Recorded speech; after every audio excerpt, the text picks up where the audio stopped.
Tunga lafiya ka samba flani mugan ani nani programu e ma min be no ko terrain ti bolo terrain be tunga lafiya bolo banangoroni kaw fe no terrain kelen la bela jele titre foncier di 15 sur 20 ibse ka dogo ni sara kalo ero war keme duruni bi wolonvla ani saba awo ero war keme duruni bi wolonvla ani saba fo san kele o konnala walma ero war keme saba ni bishege kalo tan ani shegin konnala terrain yere musaka se fa wari million nani ani wa keme ni kla terrain sara la terrain papier alebeke itay e ma mi fana be no ko terrain bi bolo ibe fe ka jo a musaka beti bolo yoroni kele e se ki se no tunga lafiya ka tona ni oye pari no so jo ton o kuma la samba flani mugan anan to sebon ulu damnena villa simple ale million mugan ani wore a ton wari ero war keme duru ani e bishegi etage duplexi ale million binani ani flay a ton wari ero war keme wolonvla ani bishegi ni be fe ka i to sebe awle anga nega juru strala e ma mi fana be no ko appartement kadigi tunga lafiya na appartement ke banangoroni kaw fe no appartement songo e million mugan ani nani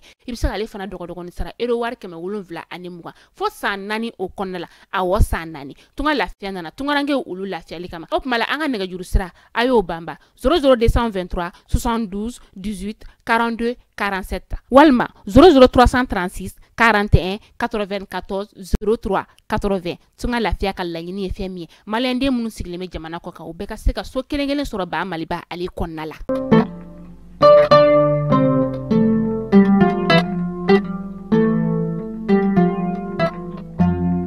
Tenay février kalo klitan ani fla samba flani mugan ani nani aw munu ban fle sanga na ka wakati anga bololo sira kilinge na bela jilenga mali kona ya kata se mali ko kana ma ambe aw bela jilin fo aka wakati o chugala kuna foni ale wati seleni ay ho bismillah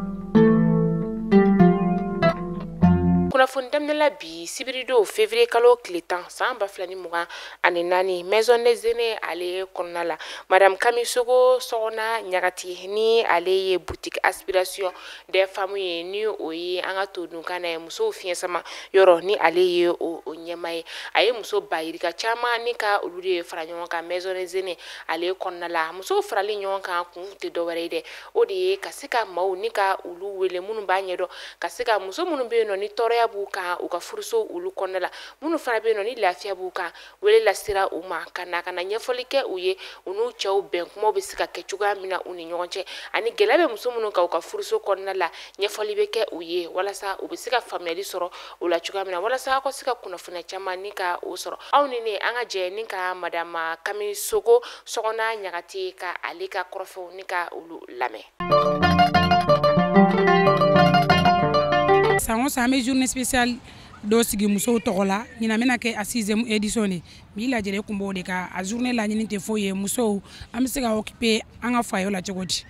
entretien de corps am se ga farigolo entretien de cogodi anga sogono na décoration am se ga ke cogodi faye yero konna na furgu be se ga noya cogomi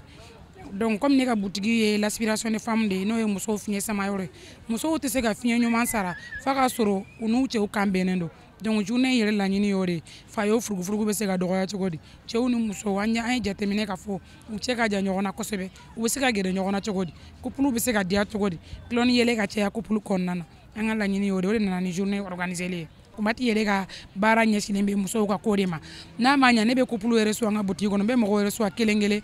fla munante na jama fara ñogon ka wa kila na na ka jama fara ñogon ka muso chama formé muso ya ko la ñogon fe anana ke ka folo ka flanan ke fo 6e édition ne ka la ñini baden sabat la sabula sa ngosa ni journée temena chewo yere be tomayage ke chewo be woleli ke ka confirmation ni ka fo depuis muso bo la journée kana ko tabolo fale na changement do na ka faye kono nana wole dambe mbolo ni journée na sugu wulila mo shi kana fo ko nye den kede fe walma sete nye bela jele ngabo anga ñogon soro anga je ñogon bola muso da mawdedo ana fabe sam bela jele amese kana anga kuna funso o konnala anga keleke chow ulu koninye sit dormi ni o kontumi ba machi wala tigila mo ulu ka bulo ka gaw kaw ulu feno anga fintigila kaw koninye u tege da o simin dorin ale ka min dormi yere ni ale be telita abe wakati chamabo abe ba machi wala tigila mo ulu ka abulo ka anga fintigila kaw kon kilen ka u tege da kansa ayira la ka fo ko dugula ma do kon bi no musa ka do bi no u kontume o saraba ci wala tigila manunu ulu ye ni yaye ka foko o kon bela jele o de bora ma ka sawe yake an ga fintigila ka kon ulu daga yɔrɔ kɛra ni yɔrɔ kofɔlen o ye. An bɛ to an ka finitigilakaw ka kunnafoniya o kɔnɔna la hali sisan nɔ an ka finitigilakaw ka état major général des armées ko k'a da jamanadenw tulo kan ni diɲɛ seleke naani maa bɛɛ lajɛlen tulo kan ka fɔ ko sibirido février kalo tile 10 san 2024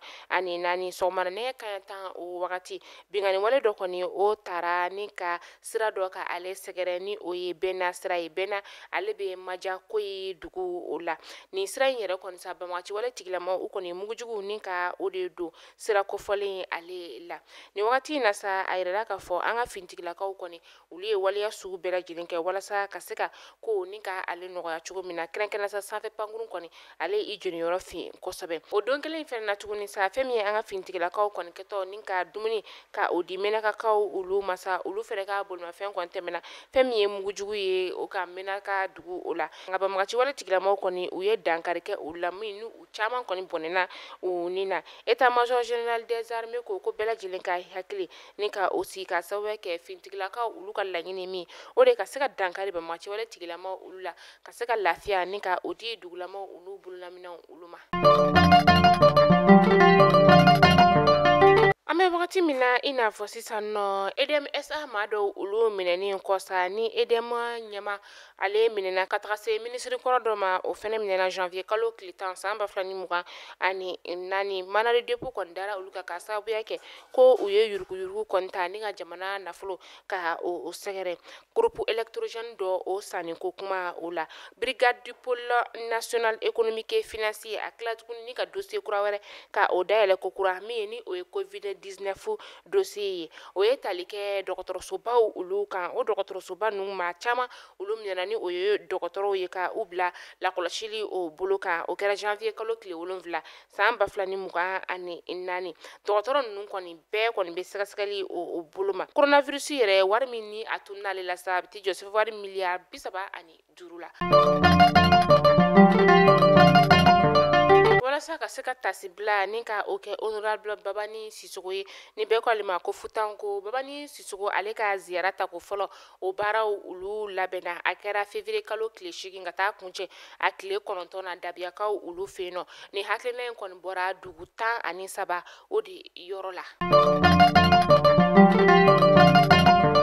Sibirido février kalo tile 10 san 2024 dɔnnibaw olu ka don kɛrɛnkɛrɛnnen o dayɛlɛla an ka faba kɔnɔna la yan nɔ a dayɛlɛla yɔrɔ min na sa o de ye centre international ye ni o ye CICB o kɔnɔna ye a baaraw yɛrɛ kɔni bɛɛ lajɛlen kɔni ɲɛmaya tun bɛ an ka jamana ɲɛma ale bolo ni o ye colonel Asimi Goita ye nka a ye an ka ministre min bɛ yen nɔ ni o ye jamana ministre k'o kɛ ka a nɔ labila ni o ye colonel Abdoulaye Mayiga ye colonel Abdoulaye Mayiga ni maa min tun bɛ ɲɔgɔn fɛ sa o yɛrɛ ye ministre min bɛ yen nɔ ni ale ɲɛsinnen bɛ seko ani dɔnko koɲɛw olu ma maa minnu ni olu tun ye weleliba kɛrɛnkɛrɛnnenw ye sa o de tun ye masakɛw ani masamusow ka taga se u denkɛw n'u denmusow olu ma olu bɛɛ lajɛlen kɔni tun bɛ kɛnɛ in kɔnɔna a kɛra laadala ko dan de ye ɲinata taara ka bila minɛn min kɔnɔna la sa o de ye seko ale ni dɔnko o bɛ se ka san sɔrɔ cogoya min na ani ka tila tuguni ka kɛlɛw ni ka olu kunbɛn. Sima usine ale bɛna jɔ Sikasokaw olu fɛ yen nɔ min ni a bɛna tɔni 1,000,000 ka o de dilan san 1 o kɔnɔna la ni usine yɛrɛ kɔni ale bɛna jɔ san 2 o kɔnɔna la min ni a bɛna kɛ sababu ye sa ka se ka simanko kɔɲɛw ni ka olu nɔgɔya a musaka bɛ t'i jɔ sɛfɛwari miliyari 30 o de la. Te min n'ale tɔgɔ bɛ maliyɛnden bɛɛ da an bɛ don min na i n'a fɔ bi o de ye Tezuleka ye Tezuleka a nana don maliyɛndenw ka te nimisi wasa ale kama koyi o tuma la kunkolodimi banbali bɛ e mɔgɔ min na farikolo bɛɛ dimi bɛ e mɔgɔ min na farikolo kɔni ale mɔgɔ bɛ ni na lafiya ani ni la wasa de la Tezuleka de bɛ se ka o k'i ye Tezuleka maliyɛndenw ni lafiya yɔrɔ de don koyi Tezuleka a san i ka galon bɔnda i ka se k'a dɔn ka fɔ ko Tezuleka ale kɔni te tɔw olu ti kelen k'a fɔ ko n ye n ka te san n ye premier wuli ka deuxième wuli ko nga deuxième k'ale ɲɛ jɛra o tɛ Tezuleka ye dɛ. Tezuleka premier n'a deuxième bɛɛ lajɛlen ɲɛ de ye kelen f'i bɛ tila ka i yɛrɛ sɔsɔ a la tuguni n'o y'a sɔrɔ ko premier de tɛ deuxième ye. E mɔgɔ bɛ a camion fa santa la sa Ibrahim Ɲagadu ale ka nɛgɛjuru sira Kongo a taara i kɔngɔn fa la ni ka n'a ton suguba o kɔnɔna la. Nɛgɛjuru sira 70 06 06 61 walima 65 65 65 97 walima tuguni 72 08 19 91. Tezuleka tew ka lagari, Tezuleka tew ka mandi. O kuma sansa i ka galonbɔne da. An bɛ taa tamani ka kunnafoniya olu kɔnɔna la. Bafula bɛ kɛnɛyaso min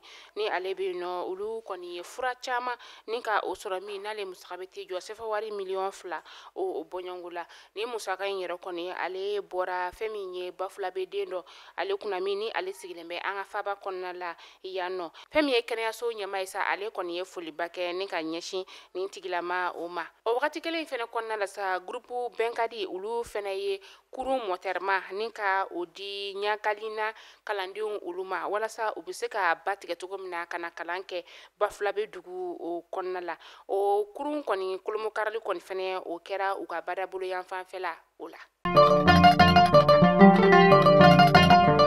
Kalanso bɛ yen nɔ ni ale bɛ wele ko diocèse catholique o karamɔgɔw fɛnɛ kɔni ni o ye kɛnyɛrɛ ye kalanso ye olu fɛnɛ kɔni bɛ baarabila la kabi février kalo tile 9 n'u bɛna tile 6 ni ka o de kɛ a la. U ka secrétaire administratif ale ka fɔla sa ko lakɔli karamɔgɔ ninnu ka baarabila kun ye fɛn min ye u bɛ ka fɛn min laɲini sa o de ye janvier kalo tɛmɛnin na san 2024 u k'o sara o ma di ani ka tila tuguni ka u sen don amu o la. U ka musaka min fɛnɛ bɛ yen n'o allocation familiale o fɛnɛ kan ka di u ma. U ye ni hakilina ye ni ka ale laɲini kabi waati janbɔ u kɔni bɛ k'a fɔ ko ni u ka laɲini olu ma sabati u bɛna waleya kura wɛrɛ kɛ min tɛ nin ye.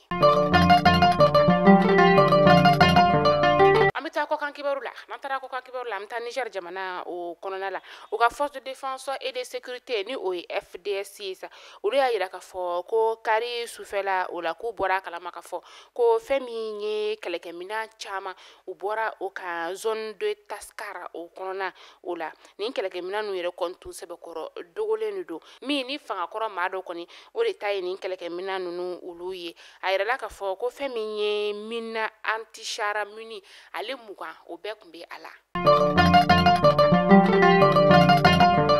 Nigériens ka jamana ɲɛma ni o ye Bola Tinubu ye bi tɛnɛn dɔ in na ale kɔni makɔnɔnin don fɛn min ye Senegal jamana o kɔnɔna la sa kɛrɛnkɛrɛn sa Dakarikaw olu fɛ yen nɔ a taa kun ye fɛn min sa o de ye ka taa kuma Macky Sall ale fɛ ni o ye Senegal jamana ɲɛma ye kuma in yɛrɛ bɛ boli fɛnba min ka sa o de ye Macky Sall la ale ka kalafili koɲɛw ni ka olu to a nɔ la ka sababuya kɛ ni wagati in na gɛlɛyaba bɛ Senegal jamana o kɔnɔna la ka sababuya kɛ ko a kɔni ye kalafili ni ka o bɔ a dɔgɔkɔrɔ o bɔlen a dɔgɔkɔrɔ sa o ma kɛ jamana kɔnɔdenw olu fɛla ko ye CEDEAO maaw ka kuma fanba o bɛna bolo kan a yirala k'a fɔ ko fɛn min ye CEDEAO jamana ɲɛma ye ni o ye Bola Tinubu ye a bɛna bi tile bɛɛ kɛ Senegalikaw ka jamana o kɔnɔna la. Jɛnɛ ka kunnafoni datugu sa an bɛ taa dolanci ale bunakun ka kunu Coupe d'Afrique des Nations 2023 ale kun cɛra ni Côte d'Ivoire ale Nigeria ka dolanci belebele o ye Côte d'Ivoire ale ye san sɔrɔ Nigeria kan 2-1 a baaraw yɛrɛ kɔni bɛɛ kun cɛra kunu kari sufɛla o la a kɛra stade min kɔnɔna la sa o de ye stade Alassane Ouattara ye Abidjankaw ka jamana o kɔnɔna la nin kɛra nisɔndiyaba ye Ivoirien olu bolo ka sababuya kɛ u ye Coupe d'Afrique des Nations 2023 ni ka a ta olu de fana kɛra Coupe d'Afrique ye ale labɛnba ye u ka jamana o kɔnɔna la o kuma la sa an b'a fɔ Ivoirien ma k'u bɛɛ lajɛlen félicitations. Yana ka kunnafoni datugu sa tunga lafiya ale de an ka kunnafoni ale jukɔrɔma donba ye tunga lafiya min ni anana tungarange olu lafiyali kama e ma min bɛ yen nɔ ko terrain t'i bolo terrain min tunga lafiya bolo banankɔrɔninkaw fɛ yen nɔ sɛbɛnni kɔrɔ ka taga se Katima terrain kelen-kelenna bɛɛ lajɛlen titre foncier 15/20 olu de don terrain bɛ e ma min fana bolo sa i bɛ fɛ k'a jɔ a musaka bɛɛ t'i bolo yɔrɔnin kelen sa i sen don tunga lafiya ale ka sojɔ tɔntin na walasa ka sigi ka sojɔ ka sɔrɔ i ma tɔɔrɔ tunga lafiya tɛmɛnen kɔ ka bɔ yen sa Tezuleka ale fana ye an ka kunnafoni ale jukɔrɔma donba dɔ ye Tezuleka ale nana maliyɛndenw ni lafiyali kama teko la o kuma la a ye Tezuleka sa a ka galon bɔ an da ni de bɛ dansigi an ka bi kunnafoni la bi tɛnɛn don in na a sera ka min sɔrɔ ni k'a da o kelen-kelenna bɛɛ lajɛlen kula hakili la aw ye faamuyali caman sɔrɔ an ka bi kunnafoni la n'Ala m'an ka jɔn joona an bɛ ɲɔgɔn sɔrɔ sini inshallah kunnafoni kuraw olu kɛnɛ kan aw k'an bɛn.